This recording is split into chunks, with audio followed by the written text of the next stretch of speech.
ভালোবাসার সঙ্গে একটু শ্রদ্ধা ভক্তি না মেশালে সে ভালোবাসাও দীর্ঘস্থায়ী হয় না। তুমি যদি কাউকে ভালোবাসো তবে তাকে ছেড়ে দাও। যদি সে তোমার কাছে ফিরে আসে তবে সে তোমারই ছিল, আর যদি ফিরে না আসে তবে সে কখনোই তোমার ছিল না। দুটি জিনিস খুব কষ্টদায়ক। একটি হচ্ছে যখন তোমার ভালোবাসার মানুষ তোমাকে ভালোবাসে কিন্তু তা তোমাকে বলে না, আর অপরটি হচ্ছে যখন তোমার ভালোবাসার মানুষ তোমাকে ভালোবাসে না এবং সেটা তোমাকে সরাসরি বলে দেয়। যখন কোনো পুরুষ কোনো নারীকে ভালোবাসে তখন সে তার জন্য সব কিছু করতে পারে, কেবল তাকে ভালোবেসে যেতে পারে না।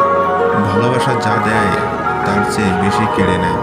সত্যিকারের ভালোবাসা হলো অনেকটা প্রেতাত্মার মতো।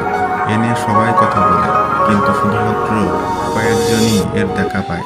প্রেম ভালোবাসা হলো আপেক্ষিক বিষয়, কারো জন্য তা স্বর্গসুখ বয়ে আনে।